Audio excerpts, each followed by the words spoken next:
Triangle के अंदर ही बनता है, चाहे किसी भी तरह का ट्रायंगल हो, ठीक है, चाहे वो एक्यूट एंगल ट्रायंगल हो, राइट एंगल ट्रायंगल हो या फिर ऑब्लिक एंगल ट्रायंगल, तीनों केस में ये ट्रायंगल के अंदर ही बनता है, इनसाइड का, ठीक है।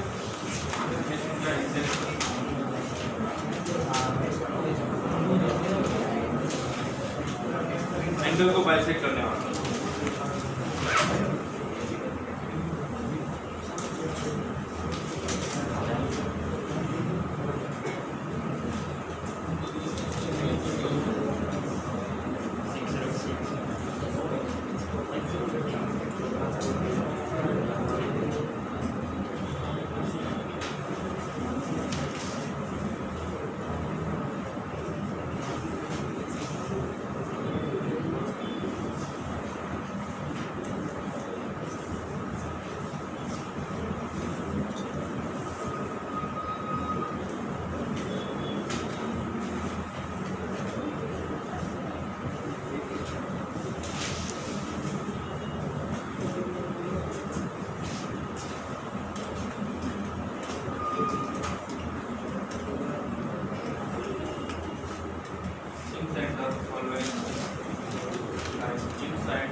आप लोगों ने ये पढ़ा है,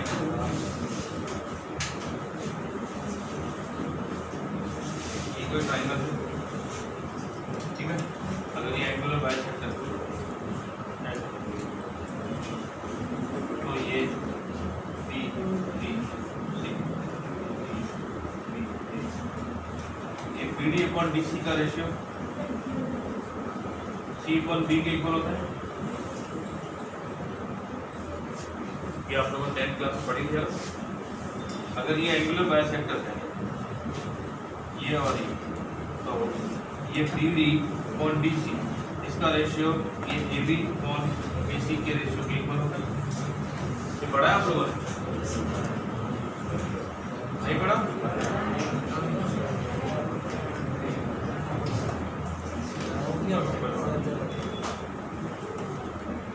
ये जब एंगल को बाइसेक्ट करते हैं फिर इसको आगे प्रोड्यूस करते हैं, ठीक है।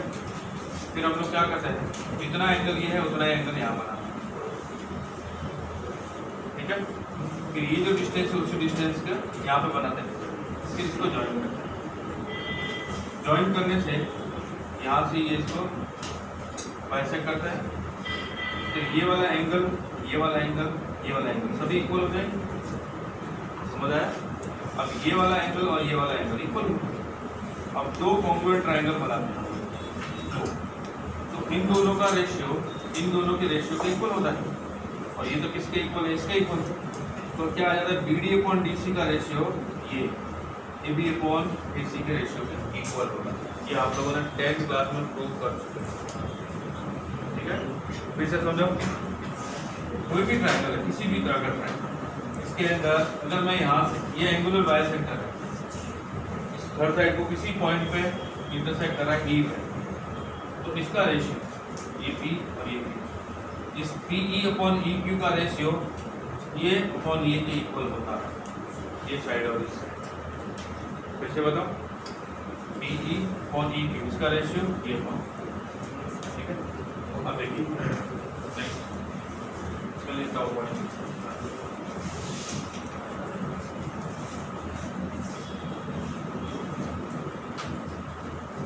Internal angle bisector AD divides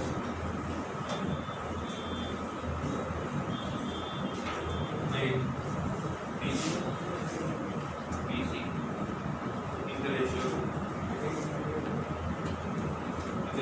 of the side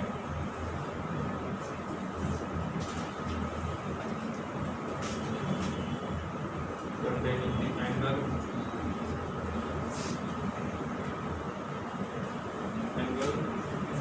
BD on DC equals to C by B.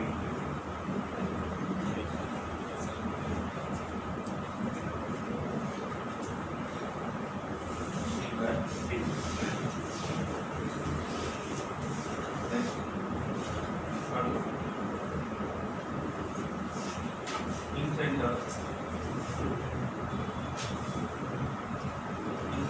I right AD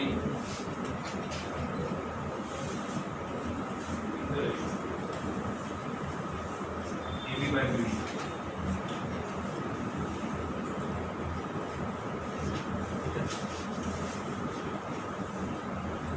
ध्यान दीजिए, ये A है, ये B और ये C, ये A का बाइसेक्टर AD, B का बाइसेक्टर और ये C का बाइसेक्टर, ठीक है। ये इन सेंटर है I, clear.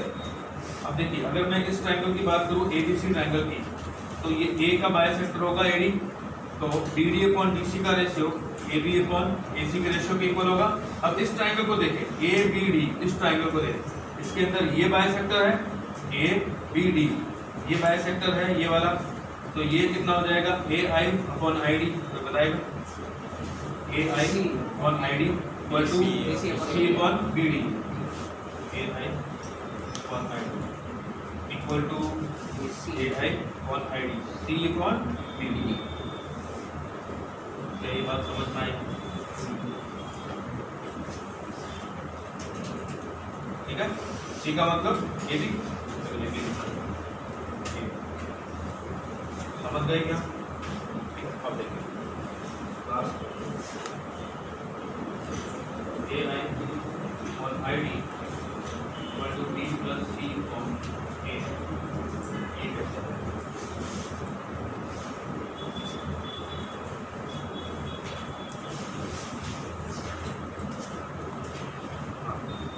AI upon ID, AB upon BD, clear है? इसको देखिए, BD upon DC, C by B, तो अगर मैं इसको ऐसा लिखूं DC अपॉन BD, तो क्या आएगा? B बाई C, ये होगा। अब बोथ साइड प्लस 1 करता हूँ, ये कितना हो जाएगा? BD plus EC by BD, समझ आ रहा है? Equal to D plus C by C। अब BD प्लस BC कितना है? BD प्लस BC A है, तो मैंने लिखा A upon BD equal to B plus C upon C। तो यहाँ से BD फाइंड करने जाऊंगा तो क्या मिलेगा? AC upon B plus C, ये BD मिला। ये AB की वैल्यू तो मुझे पता है क्या है, AB कितना है? C है, C, और BD मैंने फाइंड कर लिया। अब इसका रेशियो बताइए, AB अपॉन BD है, AB का मतलब क्या लिखूं? C, BD का मतलब AC बाय B प्लस, ठीक है। C से C cancel, B plus C ऊपर, B plus C by A, B plus C by, समझ आया?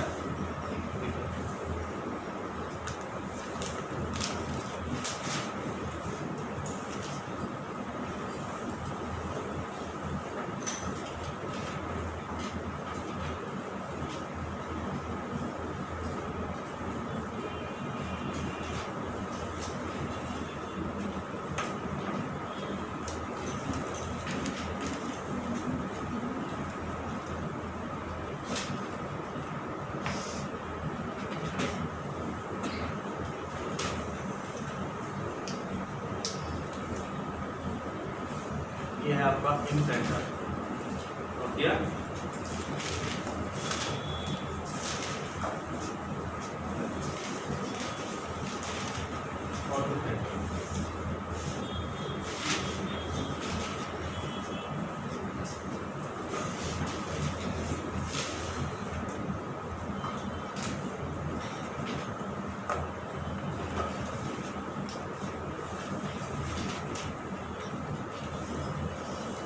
और सेक्टर क्या होगा?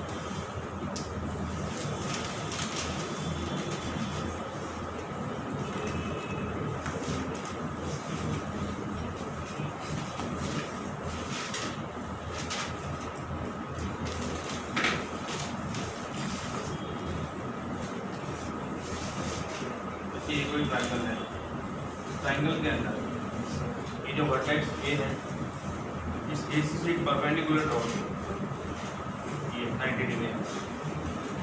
B से एक परपेंडिकुलर ड्रॉ किया AC, और C से एक परपेंडिकुलर ड्रॉ किया। ये तीनों परपेंडिकुलर जिस पॉइंट पे इंटरसेक्ट करते हैं, मीट करते हैं, उस पॉइंट को बोलते हैं ऑर्थोगोनल। ठीक है, किसी भी ट्रायंगल के अंदर तीनों वर्टेक्स से अगर आप एल्टीट्यूड ड्रॉ करोगे, नॉर्मल ड्रॉ करोगे, परपेंडिकुलर ड्रॉ करोगे, वो तीनों जिस पॉइंट पे इंटरसेक्ट होते हैं उसको बोलते हैं ऑर्थोसेंटर। समझ गए? तो एक्यूट एंगल ट्रायंगल के अंदर ऐसा बनेगा। राइट एंगल ट्रायंगल के अंदर कोई बताएगा कहाँ बनेगा ऑर्थोसेंटर?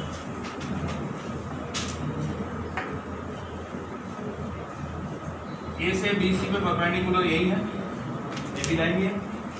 C से AB पे परपेंडिकुलर यही लाइन है, और B से इस AC पे परपेंडिकुलर ये गए।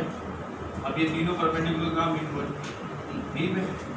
तो राइट एंगल ट्रायंगल के अंदर ऑर्थोसेंटर B पे का, ठीक है, right angle. Obvious angle triangle के अंदर देखो,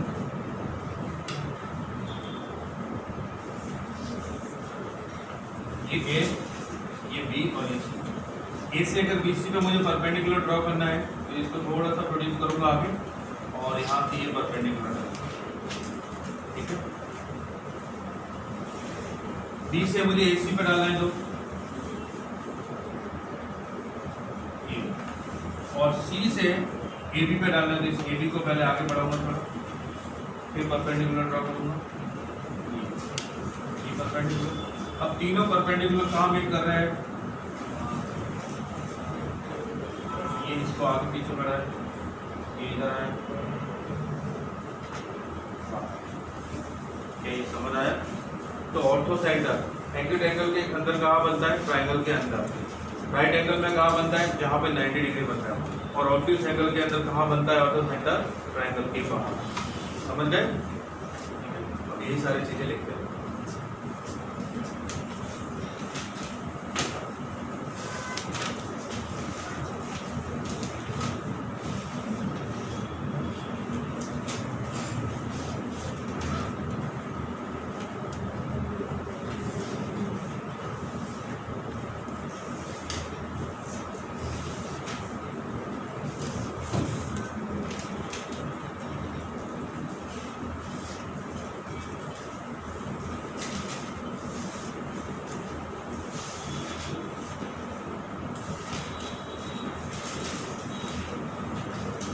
Center is a point of intersection of altitude of a triangle.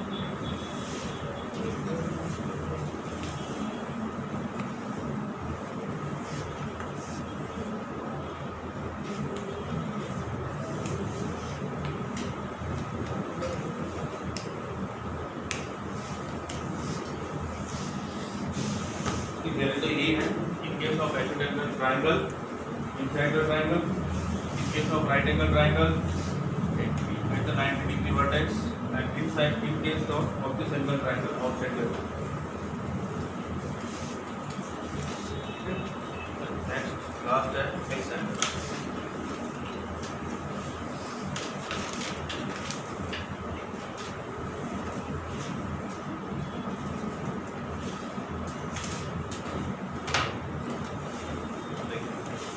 मैंने ये ट्रायंगल बनाया, ये ट्रायंगल है A, B और C, ये भी एक ट्रायंगल। अब इसके अंदर इस A का एंगुलर बाइसेक्टर इधर आएगा इंटरनल, इस B का एक्सटर्नल एंगल बाइसेक्टर, B का कौन सा? एक्सटर्नल एंगल बाइसेक्टर, और C का एक्सटर्नल एंगल बाइसेक्टर। ये तीनों जिस पॉइंट पर मीट करेंगे उसको बोलते हैं एक्स एंगल, ठीक है। या फिर ऐसा कहो कि एक ऐसा सर्कल जो इस तीनों साइड को टच करे लेकिन बाहर से, उस सर्कल का सेंटर होता है एक्स सेंटर। जैसे इस केस में क्या होता है, इन सेंटर के अंदर इन सेंटर में क्या होता है, सर्कम सेंटर में आपने देखा होगा ऐसा होता है सर्कम सेंटर, बायसेक्टर का इंटरसेक्ट हुआ इन सेंटर के अंदर, ये वाला ये वो एक ऐसा सर्कल बनता है जो इन तीनों साइड को टच करता है, अंदर से टच करता है, ठीक है, उसका सेंटर ही क्या होता है, इन सेंटर। एक्स सेंटर में क्या होता है, एक डेफिनेशन तो ये, कोई भी एक वर्टेक्स का इंटरनल एंगल बायसेक्टर, बाकी दो वर्टेक्स के एक्सटर्नल एंगल बायसेक्टर जिस पॉइंट पे इंटरसेक्ट करता है उसको बोलते हैं एक्स सेंटर। दूसरा, इस ट्राइंगल की तीनों साइड को बाहर से टच करता है, इन सेंटर के अंदर तो अंदर से टच करता है, एक्स सेंटर के अंदर बाहर से टच कर रहा है तीनों साइड को, ये इस साइड को टच कर रहा है, इस साइड को टच कर रहा है और इस साइड को टच करता है, लेकिन बाहर ट्रायंगल के अंदर से नहीं। ऐसे सर्कल का सेंटर ही एक्स सेंटर। ये तो इस वर्टेक्स के लिए हुआ, इसको I1 बोलते हैं। वैसे ही इसके लिए होगा, यहाँ पे भी बनेगा ही, वैसे ही इसके लिए होगा, यहाँ पे भी बनेगा। तो तीन एक्स सेंटर हुए, I1, I2 और I3।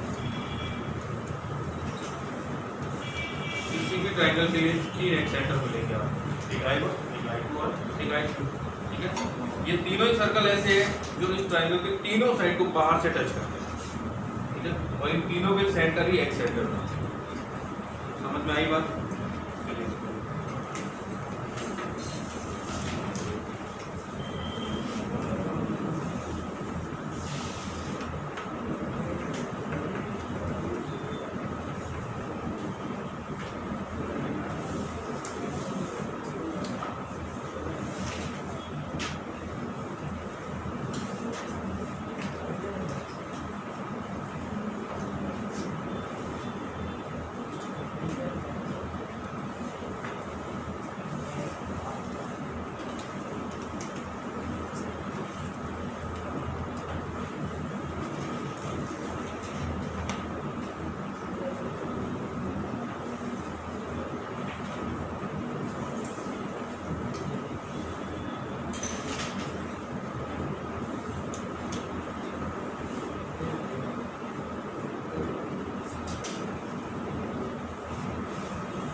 आपका एक्स सेंटर I1, I2 और I3 तीन एक्स सेंटर मिलेंगे।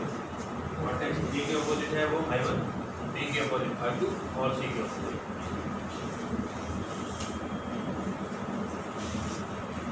ये सभी सेंटर, ये 5 सेंटर है,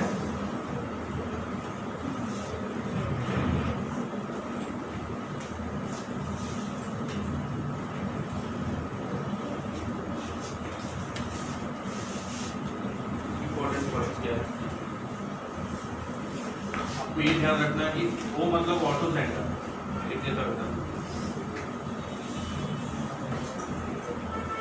ऑटो सेंटर, जी मतलब सेंट्रोइड,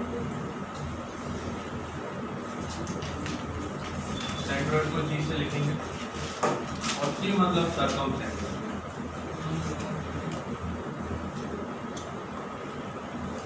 ये तीनों ही हमेशा किसी भी ट्रायंगल के अंदर एक फिक्स रेशियो में होते हैं, ठीक है, वो होता है 2:1। समझ आया? ये सेंट्रोइड है, सेंट्रोइड है, वो ऑर्थो सेंटर और सर्कम सेंटर को 2:1 में डिवाइड करता है। और क्या ये बात समझ आई? OGC, जैसे ONGC होता है ना, उसमें से नेगेटिव चीज हटा दो, क्या बोलिए OGC तो 2:1 में डिवाइड करता है, कौन? G और C को। समझ आया? तो इससे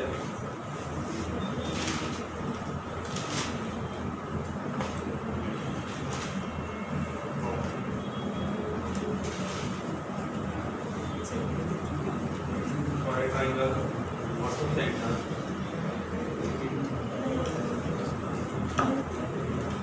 सेंटर, सेंट्रोइड, सर्कम सेंटर,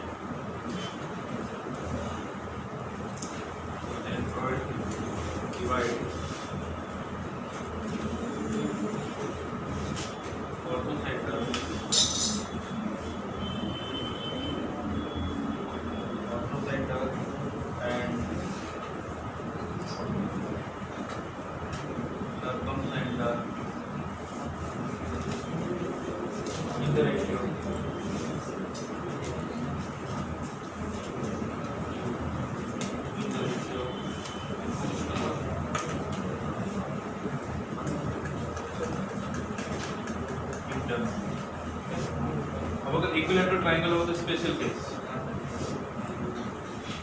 सबसे ज्यादा काम आने वाला।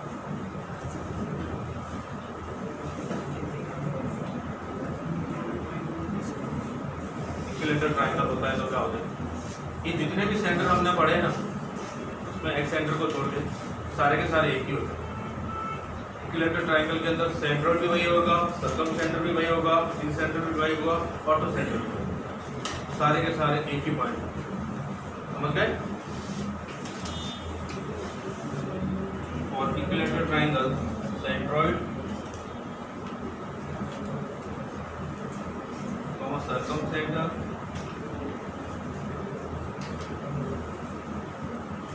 ऑटो सेंटर और हिप सेंटर और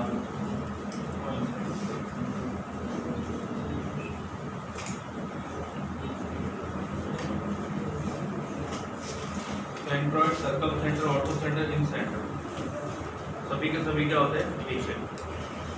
आइसोसेलेस ट्रायंगल के अंदर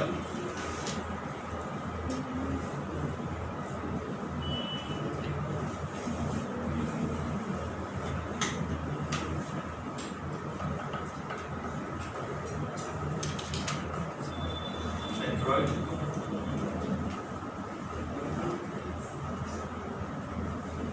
circum centre circum centre auto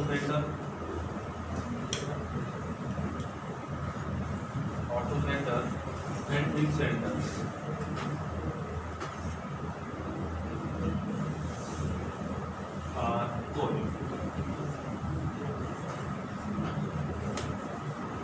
ये थी कुछ छोटी बातें फाइव स्पेशल सेंटर्स के बारे में। सबसे ज़्यादा इम्पोर्टेंट आपको ये काम है सबसे ज़्यादा।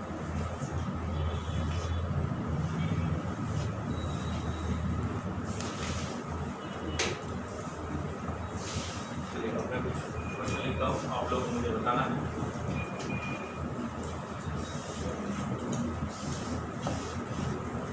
बताइए find the difference between the auto centre and circle centre of a triangle.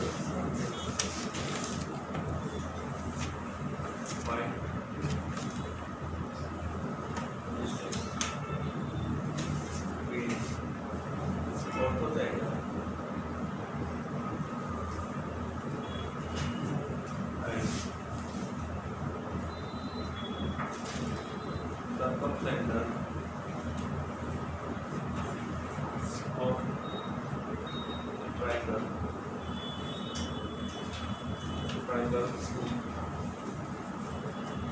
vertices are 3, 0, Q 0, 0 are 3/2, -3√3/2। चलिए बताइए।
आप ये सॉल्व करो।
नाइन, ओके, इन्होंने बोला 9 है। और कोई और किसने सॉल्व किया?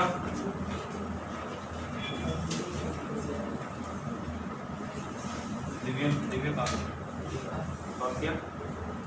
रियाज और रोहन कर रहे हो सॉल्व? अलग सॉल्व कर रहे हो? सॉल्व कर क्या ये बता रहे क्या सॉल्व कर रहे हो आप? इसमें डिस्टेंस पूछा है किसकी?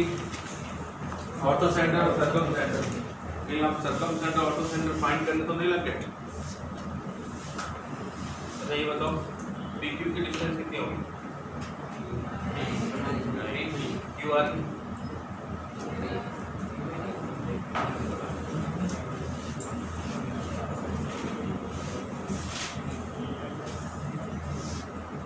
दोनों QR की डिस्टेंस कितनी होगी?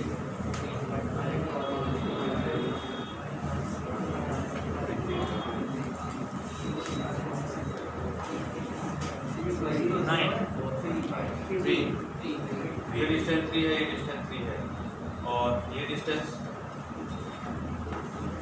ये तो वही होगी, ये वही होगी ना। तो 0 - 3/2 करो या 3 - 3/2 करो, एक ही बात है। ये भी 3 हुई।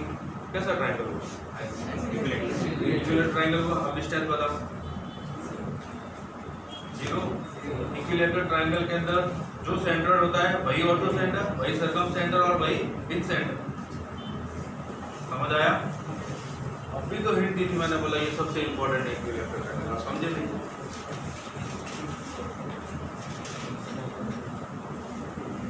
चलिए ठीक। Next harmonic molecule. ये क्या होता है? 2 पॉइंट है आपके पास A और B। इसको कोई पॉइंट D इंटरनली M/M में डिवाइड करता है। इनका रेशियो क्या है? M है। और एक्सटर्नली कोई पॉइंट है Q, वो भी इसी रेशियो में डिवाइड करता है। ठीक है? इंटरनली जैसे मान लो 3/2 है और एक्सटर्नली भी 3/2 इस रेशियो में डिवाइड करते हैं। तो ये दोनों पॉइंट एक दूसरे के हार्मोनिक कॉन्जुगेट है। अगर आपको ये गिवन है तो आप ये फाइंड कर सकते हो, ये गिवन है तो ये फाइंड कर सकते हो।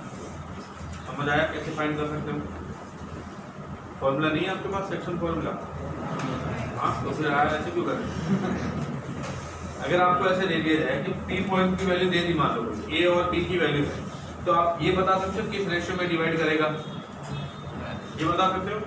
वही रेशियो यहाँ एक्सटर्नली के लिए लगाना है तो क्यू मिल जाएगा, अगर क्यू गिवन है तो पी मिल जाएगा। समझ आया?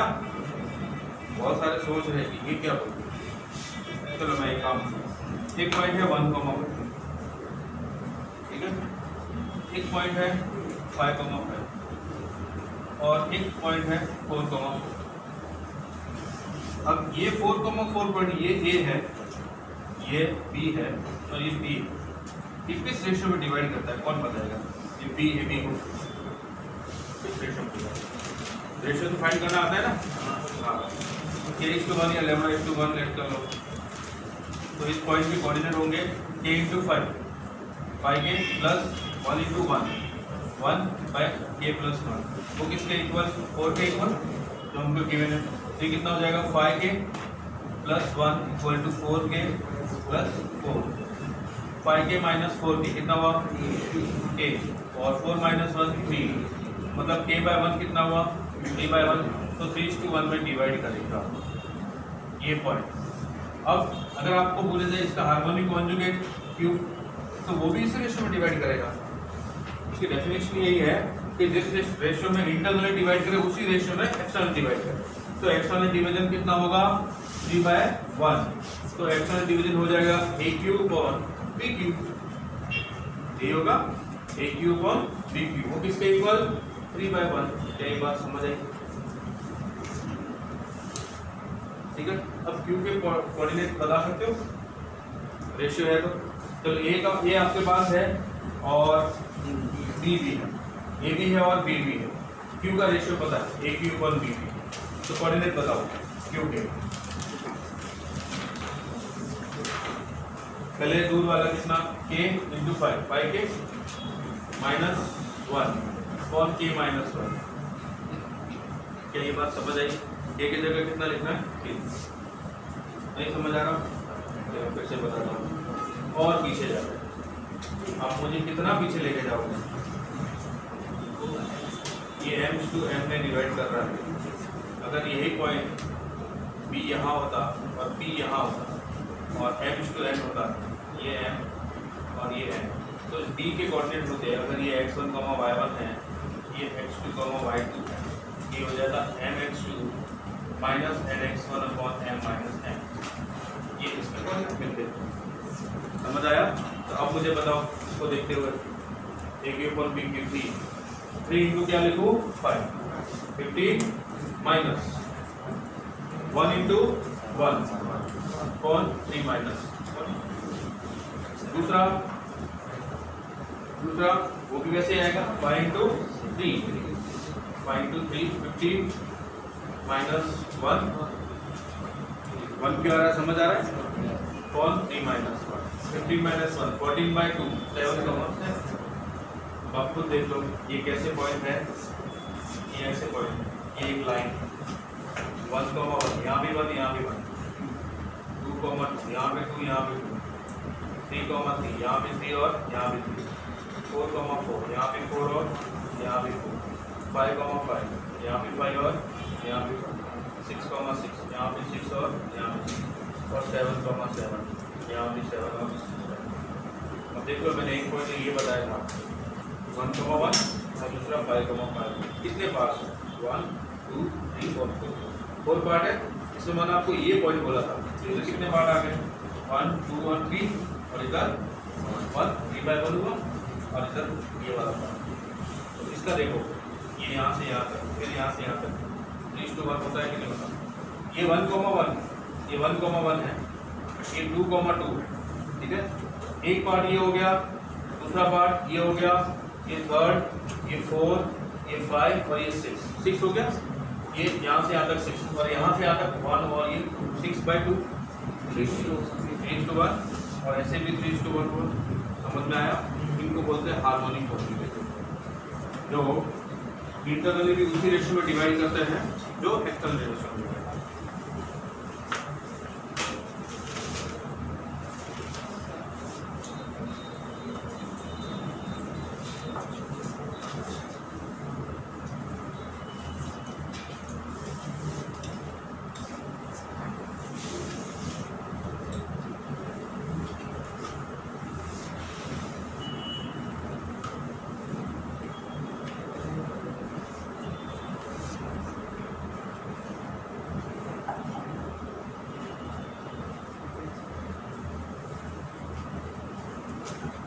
AP और AP और AP, इन तीनों का रिलेशन क्या है? ये AB और ये AP, इन तीनों का रिलेशन। अब हमको क्या गिवन है देखिए, AP by PB equal to AQ by BQ, ये दोनों इक्वल होंगे। सोच के देखो, एक तो इंटरनल वाला रेशियो है, एक एक्सटर्नल वाला रेशियो, दोनों इक्वल होंगे, हार्मोनिक कॉन्जुगेट है तो, ठीक है। अब देखिए AP और PB को क्या लिखो, AB माइनस AB लिखो, ऐसे लिख सकते हैं, इक्वल AQ अपॉन BQ को क्या लिखो, AQ माइनस AB, सही लिखा है क्या? देख लो एक बार अच्छे से।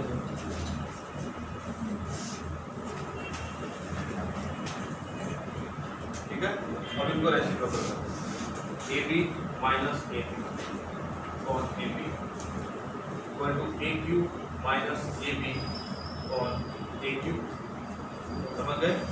भी हो जाएगा AB अपॉन AB और AB minus 1 equal to 1 minus AB upon AQ। कई बात समझ आई?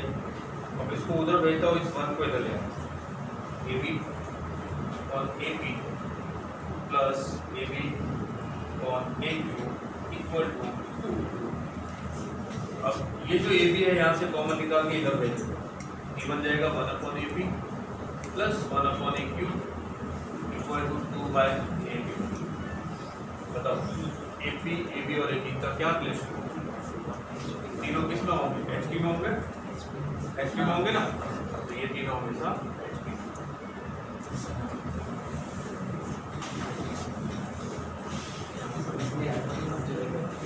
इसीलिए आपने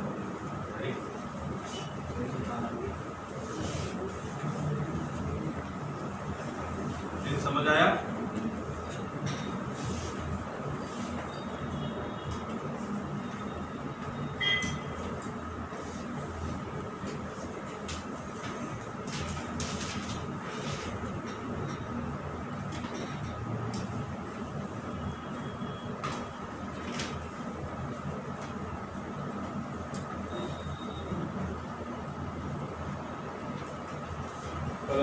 क्लास है ना, तीनों क्लास में हम लोग ये थियरी पढ़ेंगे, क्योंकि परसों से आपकी छुट्टी है ना।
अगर दो सर्कल एक दूसरे को इंटरसेक्ट नहीं करते हैं, टच भी नहीं करते हैं, तो 4 कॉमन टेंजेंट आप ड्रॉ कर सकते हैं। ठीक है, दो इंटरनल वाली और 2 एक्सटर्नल।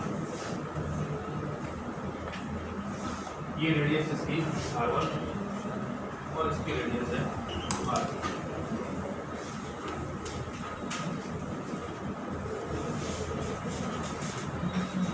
ये दोनों जाके कहीं ना कहीं मिलेगी।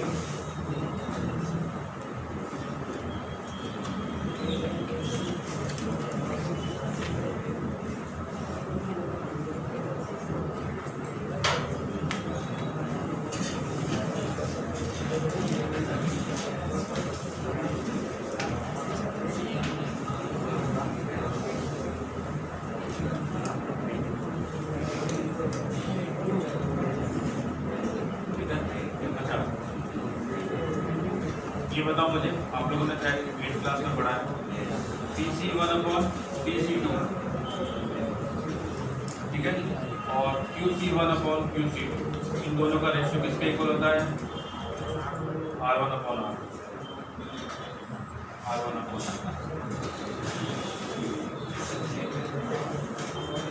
नहीं पढ़ा?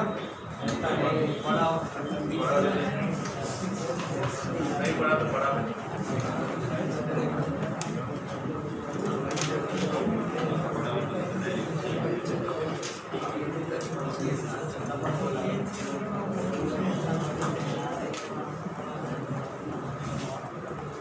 ये B है, ये C1 और ये C2,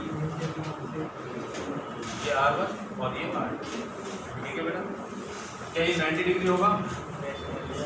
क्या ये भी 90 डिग्री होगा? पक्का? ये एंगल दोनों में कॉमन होगा अगर मैं इस ट्रायंगल की बात करता हूँ तो। एक ट्रायंगल है PMC1, एक ट्रायंगल है PNC2, ठीक है? इन दोनों में ये कॉमन होगा और ये 90 डिग्री होगा, तो बाय ए सिमिलरिटी दो ट्रायंगल सिमिलर हो जाएंगे। कौन कौन से triangle? Triangle PMC1 similar to triangle PNC2, तो क्या होगा? साइड का रेशियो इक्वल होगा, तो ये साइड का रेशियो है PC1/PC2, PC1/PC2 किसके इक्वल हो जाएगा? R1/R2। सिमिलर ट्रायंगल पढ़ा है ना आप लोगों ने? ठीक है, ठीक वैसे ही उसका फाइंड। चलो अभी के लिए इतना ही।